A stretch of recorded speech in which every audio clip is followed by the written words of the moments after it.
I'm Markus Vilig, CEO and founder at Taxify. Funny thing with Lithuanian weather, I'm here for the 5th time, and coming from Estonia, every time it's really warm and sunny. So I don't know if it's like that all year long, but at least up in the north, it's snowing most of the time. So that's a good change. But on the topic of today, so how many of you know what's Taxify? Okay, great. That makes my presentation today a lot easier. I'll be talking about two things. So first, a bit about where Taxify is today, as we've now operated for about 3.5 years. And secondly, a bit about how we actually got here and what was the first 6 months like. Because I understand that many of you are also early startuppers, so that might be a bit more relevant, some real experience how to start a new company. So basically, pitch is that we're literally the fastest growing ride-sharing app right now in Europe and Africa. So we already have millions of passengers who are using us every month. There's a lot of other apps in the industry as well who are doing really well. But if we look at exactly these two regions, then we're actually growing the fastest, adding the most customers every month. And we're pretty proud of that, considering we're from basically Baltics, a very small nation, and we're going against some of the biggest companies in the world. In more detail, we already now have more than 2 million customers from 18 different countries. And then that includes countries like South Africa, Mexico, Georgia, Nigeria, Kenya, and anywhere in between. So just in 3.5 years, we have managed to launch and set up an office in 18 different countries, hire local people, train them, and actually set up a service that people are using. That said, our team is actually also now 140. So I think considering in just 3 years, that's something that if anybody is more interested, definitely ask later. How do we actually recruit people and then how do we find them? And still, considering we are already relatively big, we're still keeping up a pretty good growth pace. So in the last 12 months, we have grown more than 5 times, and we expect to do the same in 2017 as well. But now getting to the interesting part. So how did this idea actually start? So 3.5 years ago, I was 19 years old. I was in high school. I was thinking that it's really, really hard to get the taxi ride home on a weekend. So as many of you know, you had to call tens of companies. They didn't really pick up. Even if they did, the cars didn't show up. So it was all like a really, really bad experience.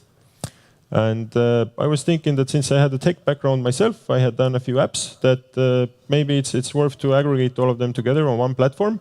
And the initial idea was just to solve this problem by using taxis. And before I did anything, I figured I don't have any money. I don't really have much time. So what's really the most efficient way to tackle this problem? So I just set up a Facebook small post in Google Docs. I made the survey and shared it with my friends. And then just told them, let me know, is this a problem for you as well, or am I alone here?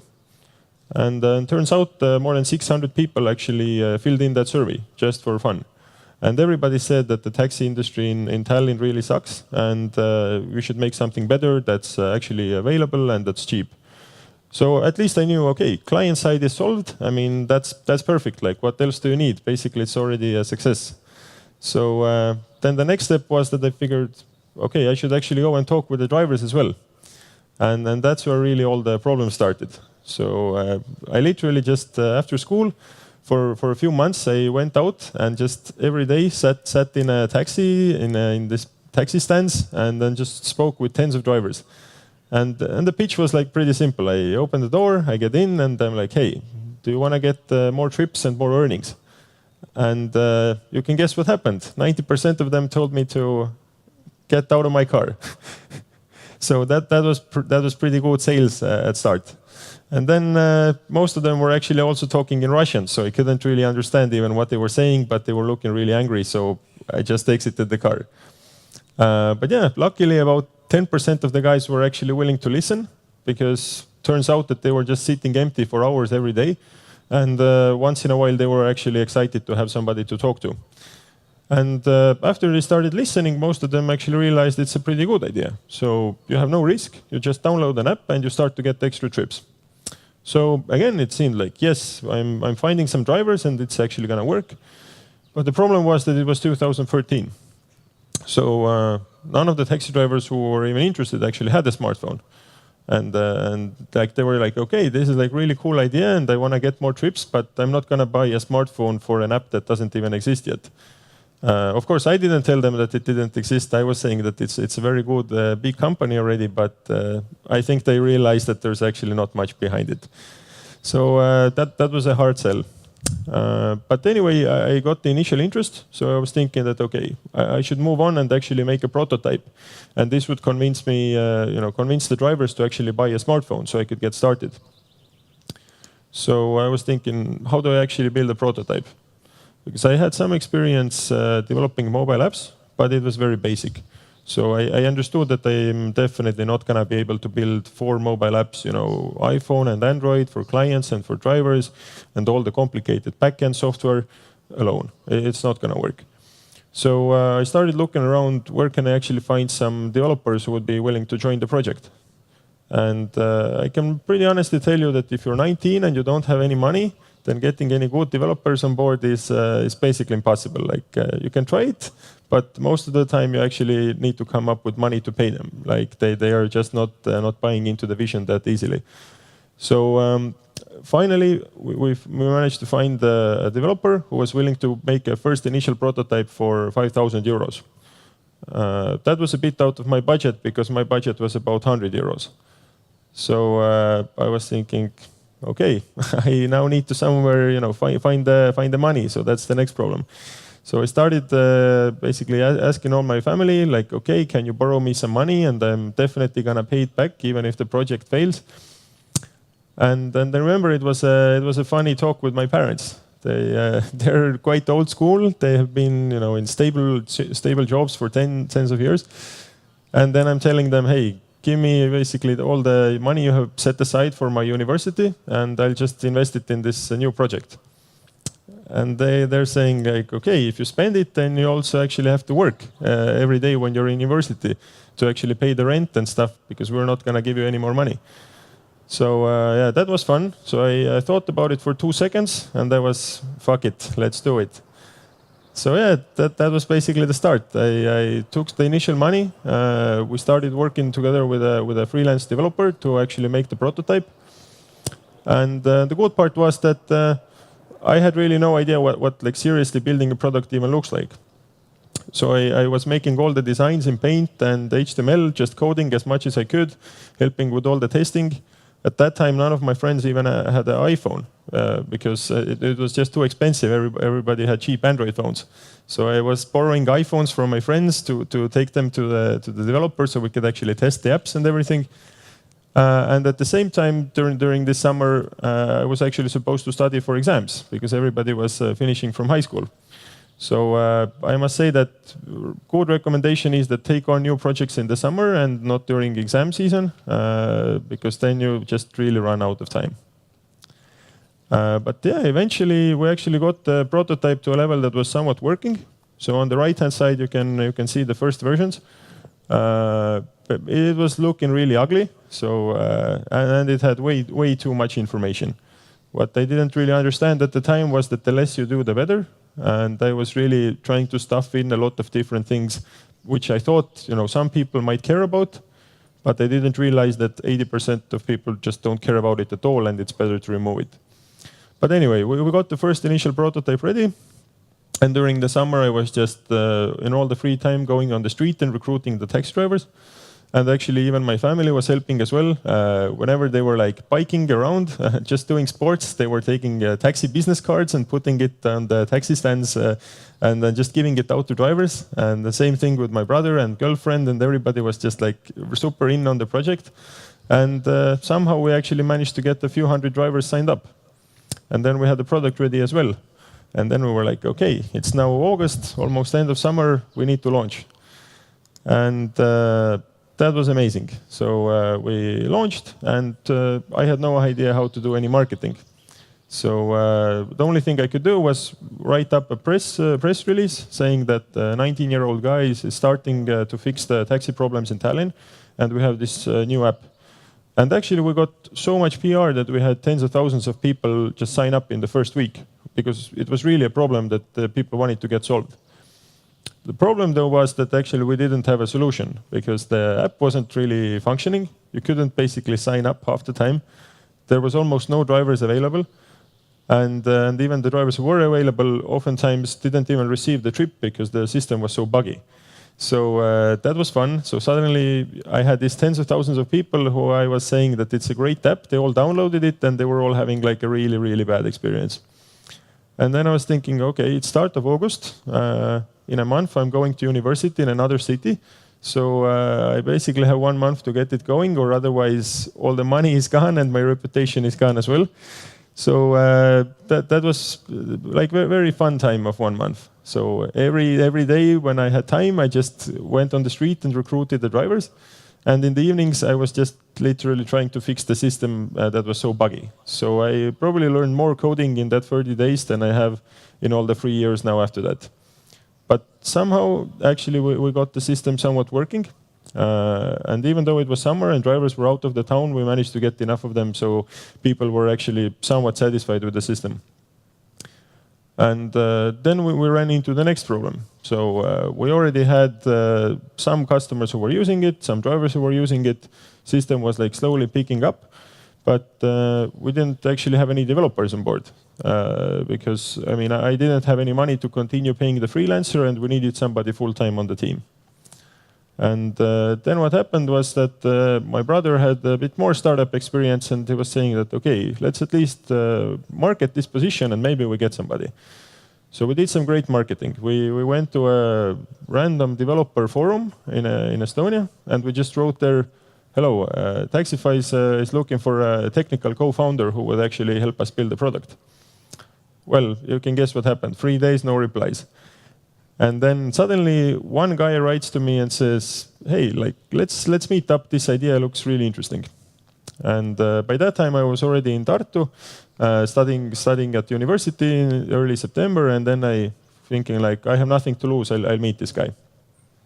And then I'm going to the meeting, and there's like a short guy who looks very nerdy. And I have no idea if he's like a good developer or he's a bad developer. I tell him about the idea, 30 minutes, he doesn't talk much, he's, okay, it's interesting. And basically meeting's over. And then 2 days later, he's writing to me, hey, Markus, actually let's meet up again. I have some more ideas on the project. And then I meet with him and he comes to the meeting literally with 2 phones and he's showing, hey, here is the client application, here is the driver application. I just built the product in 2 days. And I'm like, okay. You're hired, but I don't have any money to pay you. So basically, yeah, then in a few days, we agreed that he's going to get equity in the company. So he would be motivated to work with no salary indefinitely until we get it going.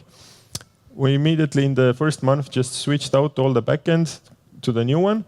And turns out that this developer is probably one of the best ones in Estonia or maybe even in Europe, looking at what crazy stuff we're building with such a small team. So that was a really lucky chance, but my recommendation is that if you find somebody who comes to your first meeting with no money and already presents some results, then that's a person you can really bet on. Because, I mean, most people are just not willing to do anything before they have some guaranteed money coming.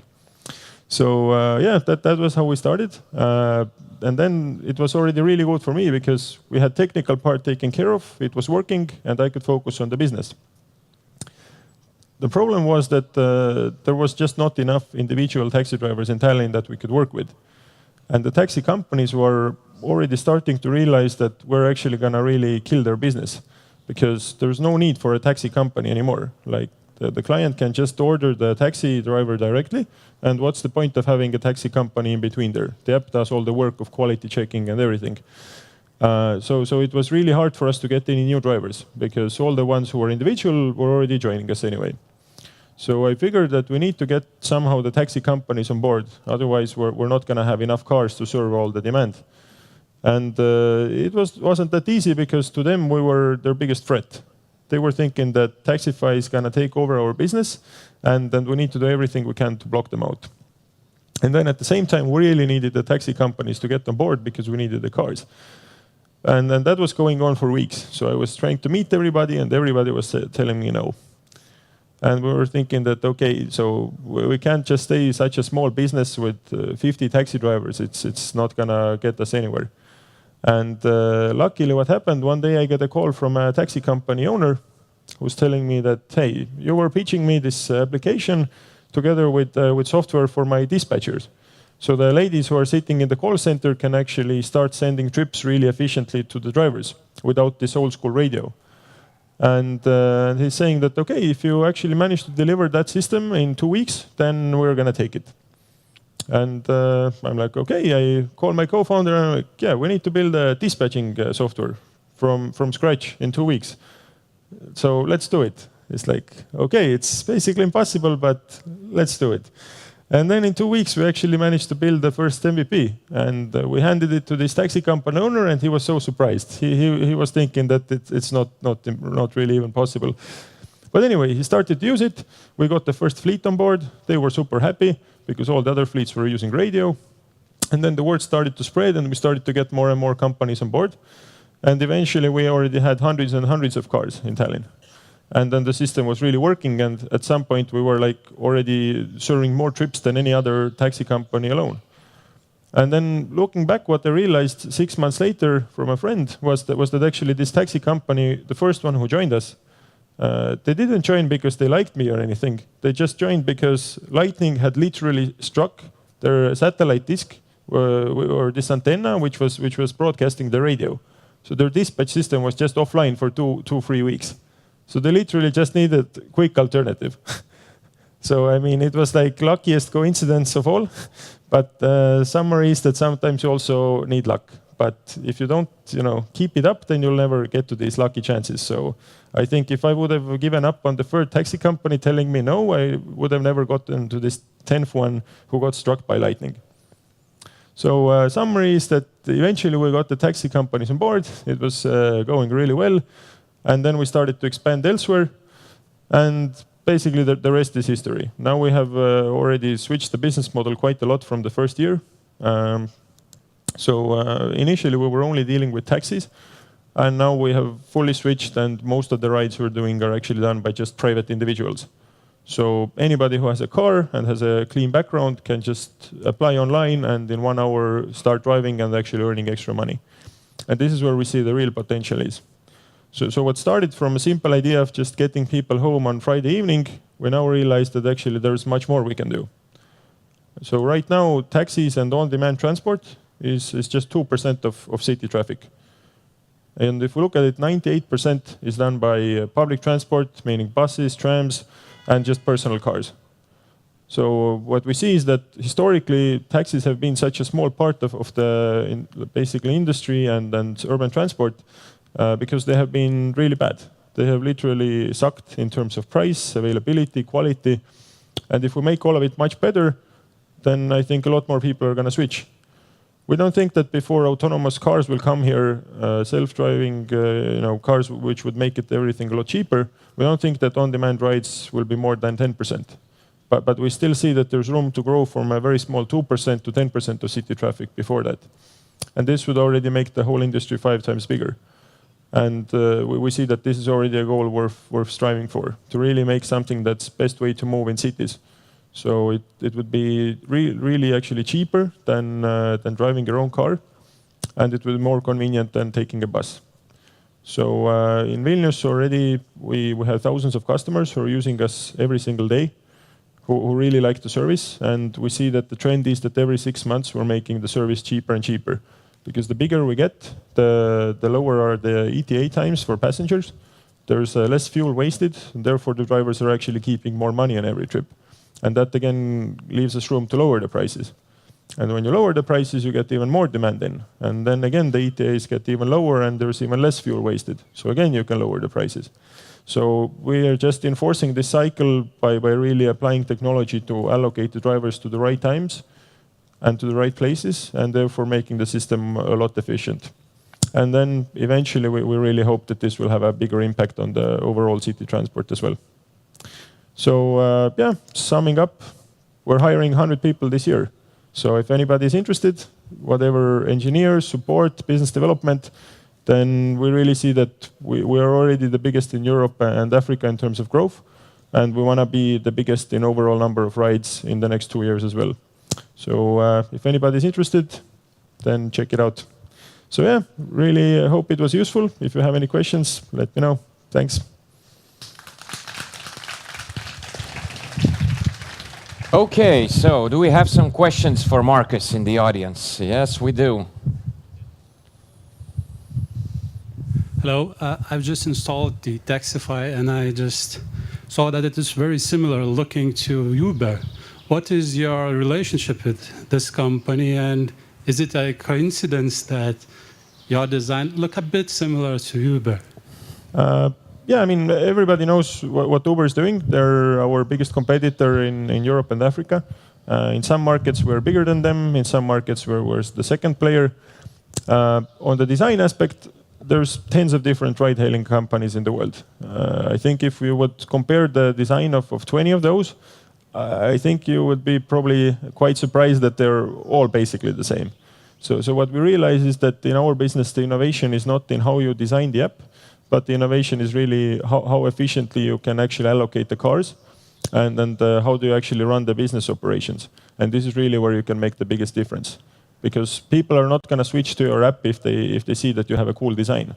They're going to switch to you if you have the best ETAs, availability of cars, the best prices. So that's what we really focus on.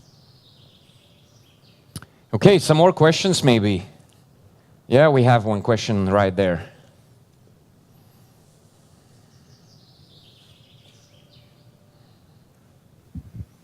Hi, such a nice presentation. You told us that you also applied to the university at the same time developing your app. I'm really interested if university has benefited you somehow, because I guess it's hard to do the same things at the same time. And which one was your preference during this time? And have you learned anything and used some knowledge from the university in your development? Thanks, great question. Yeah, I mean, I started Taxify in the summer of 2013, and in September I went to Tartu University to study IT and computer science. Problem was that we had just launched Taxify a few months before, and it was already picking up so well, and I needed so much of my time that I couldn't really focus on the studies. So I did manage to finish the first semester and actually learned quite a lot about the basics of computer science that I didn't know before. But basically by the winter, after 6 months, we already had 5 people working at the company full time, and I couldn't really justify focusing on the studies anymore. Because I realized that even if I study 3 years IT, it's not going to be anything compared to the great people we're hiring who have tens of years of experience building products. So I figured that I already know the basics, so I can communicate with developers and they don't think I'm an idiot. Or maybe they think I'm less of an idiot because I know something. But yeah, I figured I just need to focus on the business side. Thanks. Okay, do we see some more hands? Yes, we do.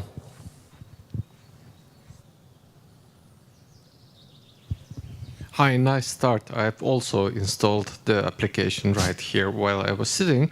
I just wanted to ask you, why did you ask me for the CVV code, and how do you manage your security?